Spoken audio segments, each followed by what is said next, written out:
पर मौजूद हमारे सबके सरपरस्त और बड़े बाबा नरेश टिकैत जी और बाबा संजय कांत खांडे जी, बाबा सतवीर सिंह जी और बाबा श्याम सिंह जी और जितने भी लोग यहाँ पर मंच पर मौजूद हैं, कितने ही दिनों से ये धरना यहाँ पर चल रहा है और इस सरकार में न जाने कितने धरने आप और हम दे चुके हैं। हर बार यही समस्या रहती है कि हमारा भुगतान नहीं हो पाता है।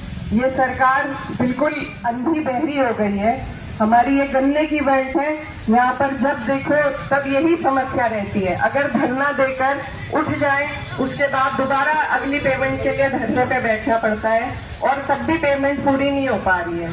तो ये ऐसी सरकार जो आपकी हमारी सुनवाई नहीं कर रही, सिर्फ आपका जो हमारी खेती का काम ऐसा है जिसमें सरकार पहले हमसे हमारी फसल ले लेती है और फिर हम उनके सहारे हो जाते हैं कि जब भी वो पेमेंट दे तो उनकी तरफ हमें देखना पड़ता है। लेकिन सरकार को समझना चाहिए कि किसानों के बिना इस धरती हमारे देश की उन्नति नहीं हो सकती, हमारे देश की प्रगति नहीं हो सकती। हम लोग अपने देश को अगर आगे ले जाकर बढ़ा सकते हैं तो सिर्फ जब हमारे किसान भाई तरक्की करेंगे तभी ये काम हो पाएगा।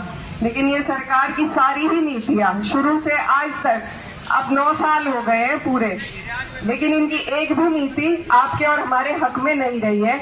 ये सिर्फ कुछ पूंजीपतियों की सरकार है जिनके फायदे के लिए ये काम करती है। आप और हम इनसे परेशान है, जूझते आ रहे हैं, हमारी कमर तोड़ रखी है और आप लोगों की जो हिम्मत है उसको मैं सलाम करती हूँ कि कैसे हर बार हर महीने हमें यहाँ धरने देने पड़ते हैं, कभी ऊन में, कभी शामली में, कभी थाना भवन में। और इस तरीके की नाइंसाफी जो हो रही है, आगे का टाइम आने वाला है जिसमें हम उसका जवाब दे सकते हैं।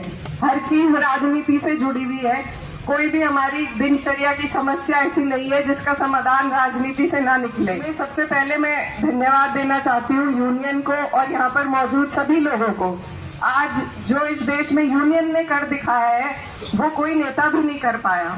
जिस तरीके से भाईचारा जोड़ने का काम यूनियन ने किया है और आप सब किसान भाइयों ने किया है, उसी से आज भाजपा के मंसूबे फेल होते नजर आ रहे हैं। तो मेरा सबसे बड़ा धन्यवाद आप सभी को जाता है और आप सबके इस संघर्ष में हम सब आपके साथ हैं और मेरी बस यही उम्मीद है कि सरकार हमारी बातों को सुने। हमने भी सरकार को एक बार जब कोई चुन लिया जाता है तो उसे सबके लिए काम करना चाहिए, फिर उसे ये नहीं देखना चाहिए कि किसने उसका विरोध किया। लेकिन ये सरकार जिस तरीके से काम कर रही है ये बिल्कुल ही अपनी मर्जी पर उतर आई है और ऐसी सरकार को ही अब हमें हटाने का काम करना होगा, तभी हम आगे बढ़ पाएंगे। तो आप सबकी इस हिम्मत को मैं सलाम करने आई हूँ। आप सब बड़े हैं, आप सबकी इस हिम्मत हौसले से हमें बहुत सीख मिलती है कैसे अपने कामों के लिए अड़ना है, लड़ना है और आगे बढ़ना है। इसी सीख को अपने साथ लेकर हम यहाँ से जाएंगे और आपके संघर्ष में, आपसे छोटे हैं, आपके संघर्ष में हम सब आपके साथ हैं और इस सरकार को जितने भी धरने करके हमें उन्हें अपने हिम्मत का, अपने हौसले का एहसास दिखाना पड़ेगा, हम सब उसके लिए तैयार हैं। आप लोगों का बहुत बहुत धन्यवाद, शुक्रिया।